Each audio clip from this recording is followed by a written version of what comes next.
Choreography కూడా చాలా different గా ఉందండి. Choreographers జోడాన్ songs 2 songs Rajasundaram master చేశారు.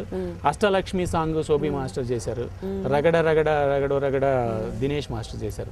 2 songs Dinesh master, 2 songs Sobhi master చేశారు. సో అష్టలక్ష్మి సమ్ మిక్స్డ్ గా అంటే ఏదో ట్రెడిషనల్ మిక్స్ చేసి ఫ్యూజన్ చేశారు ఆయన.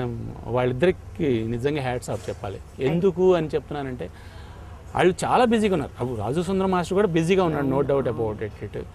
వీళ్ళిద్దరు కూడా చాలా బిజీగా ఉండి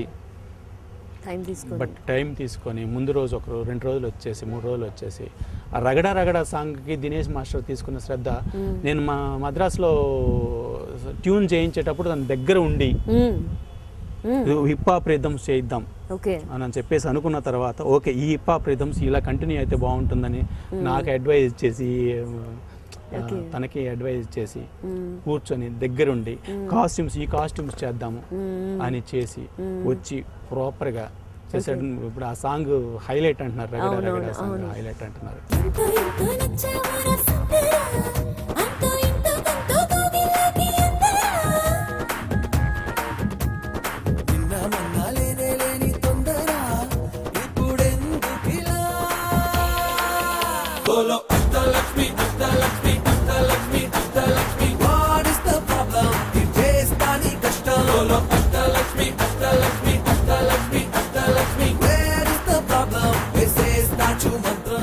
పాటలు ఎంత వినడానికి బాగున్నాయో, చూడడానికి ఎంత బాగున్నాయో, ఆర్ట్ కూడా అంత బాగుంది వెనకాల. ప్రకాష్ గారు, ఆర్ట్ డైరెక్టర్ ప్రకాష్, ఆయన చూడడానికి చాలా సింపుల్ గా ఎప్పుడు ప్లెజెంట్ గా కనిపిస్తూ ఉంటాడు. భారీగా ఉన్నాయి కానీ అంటే నేను ఎందుకన్నానంటే సింపుల్ గా ఉంటాడని. ఆర్ట్ డైరెక్టర్ కంటిన్యూస్గా ఇంగ్లీష్లో మాట్లాడతారు, కొంచెం హెయిర్ కొంచెం ఎక్కువ చేసుకొని గడ్డం బాగా పెంచుకొని ఇట్స్ లైక్ కొంచెం మెయింటైన్ చేస్తారు. అలా ఉండడు, చాలా సింపుల్గా ఉంటాడు, బట్ హీస్ అ జీనియస్. ఇంకొకటి ఏంటంటే క్వాలిటీ కాన్షియస్. మేము కూడా తక్కువ టైం ఇచ్చాం, ప్రతిసారి కూడా తక్కువ టైం ఇచ్చాం.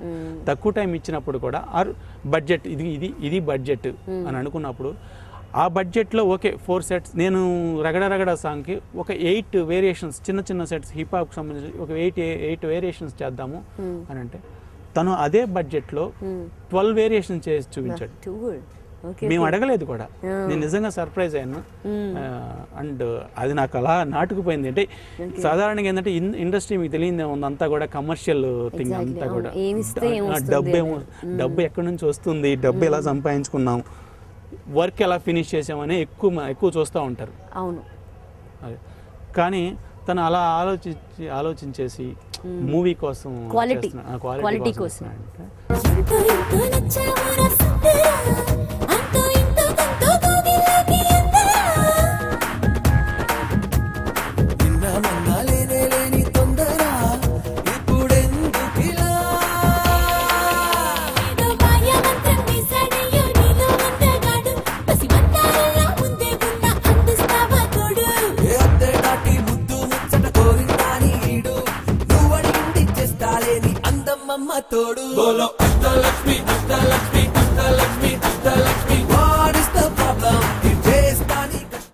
లాస్ట్ బట్ నాట్ లీస్ట్, అంటే సినిమాలో టైటిల్స్ లో కూడా లాస్ట్ కి ప్రొడ్యూసర్ పేరు పడుతుంది.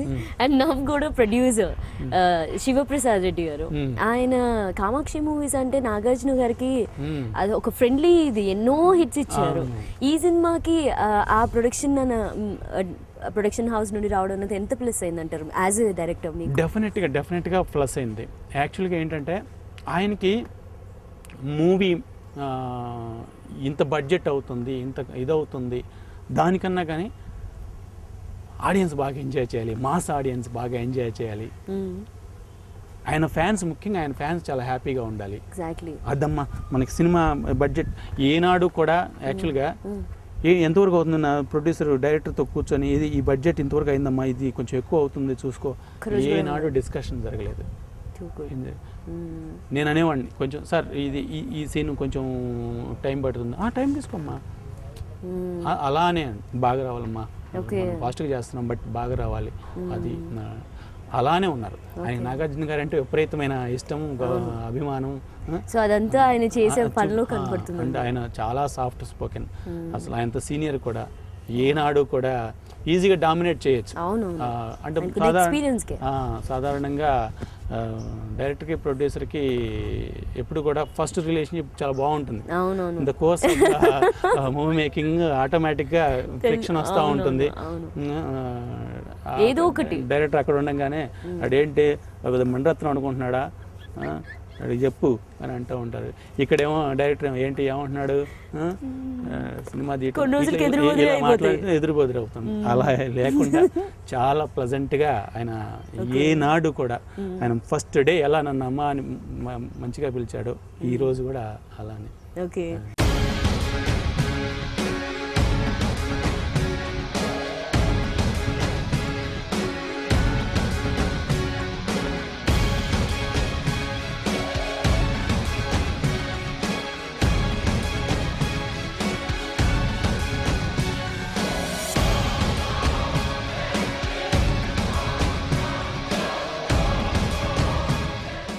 అండ్ మీకు బిందాస్కే చాలా మంచి పేరు వచ్చిందండి. అంటే the way you played with the characters కానీ స్క్రీన్ ప్లే కానీ ఇది.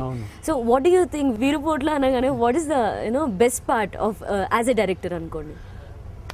ఫస్ట్ ఆఫ్ ఆల్ నేను రైటర్ని, ఆ తర్వాత డైరెక్టర్ని. ఓకే. బిందాస్ మూవీ ఒక ఫ్యామిలీ ఎంటర్టైనర్ చేసాము. ఒక హీరో క్యారెక్టర్ ఇలాంటి క్యారెక్టర్ని దృష్టిలో పెట్టుకుని ఒక ఫ్యామిలీ ఎంటర్టైన్ చేశాను, ఫ్యామిలీ ఎంటర్టైనర్ చేశాను. నెక్స్ట్ ఫిల్మ్ ఫ్యామిలీ ఎంటర్టైన్మెంట్ కాకుండా కొంచెం పక్కకి చేశాను. బేసికలీ మీరు గమనించి ఇందులోనే ఎంటర్టైన్మెంట్ ఉంటుంది. అసలు ఆడియన్స్కి నచ్చే కమర్షియల్ ఎలిమెంట్ కమర్షియల్ అని మాస్ అని అంటే అదేదో మోటు చాలా తక్కువ అని కాదు. కమర్షియల్ మీన్స్ డబ్బులు వచ్చేసి డబ్బులు వస్తుంది అంటే జనాలు ఫార్ములా అంటానికి కూడా నేను అలా అంటానికి లేదన్న. జనాలు చూసేది ఏ సినిమా అయినా కానీ కమర్షియల్ సినిమా. ఇప్పుడు బొమ్మరిల్లు సినిమా ఉంది, ఫార్ములా అనలేం, బట్ డబ్బు కలెక్ట్ చేసింది కమర్షియల్ కమర్షియల్ డబ్బులు వచ్చేది కమర్షియల్ సినిమా, కామర్స్ అది. సో అది కమర్షియల్ ఎలిమెంట్స్లో ఎంటర్టైన్మెంట్ చాలా ఇంపార్టెంట్.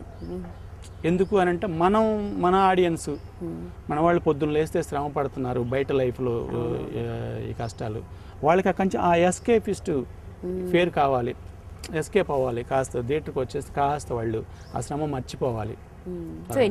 దానికి ఎంటర్టైన్మెంట్ బాగా హెల్ప్ అవుతుంది. నా ఫస్ట్ ఫిల్మ్లో ఎంటర్టైన్మెంట్, సెకండ్ ఫిల్మ్లో ఎంటర్టైన్మెంట్ ఉంది, ప్రాబబ్లీ నాకు నెక్స్ట్ ఫిల్మ్లో కూడా ఎంటర్టైన్మెంట్ ఉంటుంది. ఎందుకంటే that will be my forte. నేను దాన్ని వదులుకుంటే నేను ఫుల్ అవుతాను. ఎందుకంటే ఆడియన్స్ చూసేది కామెడీ, ఈ సినిమాలో కామెడీ చాలా బాగుంది అంటున్నారు, సో నేను దాన్ని వదులుకునేది. So entertainment is your plus point. మరి ఈ న్యూ ఇయర్ ప్లాన్స్ ఏంటండి? ఎలాగో సక్సెస్ అయిపోయింది సినిమా రగడ.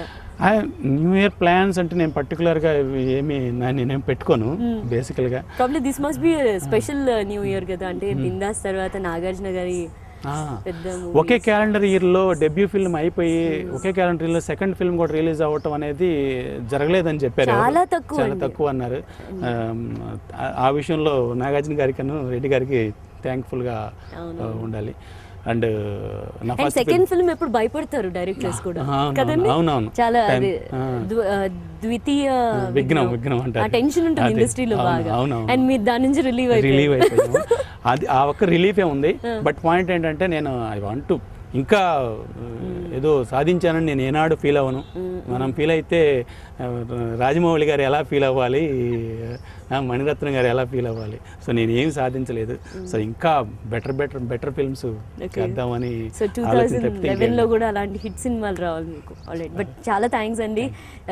ఈ రగడ ఇంకా ముందుకు వెళ్ళాలని, 100 days జరుపుకోవాలని, నెక్స్ట్ సినిమాలన్నీ కూడా మంచి పేరు రావాలని మీకు కోరుకుందాం. Thank you very much.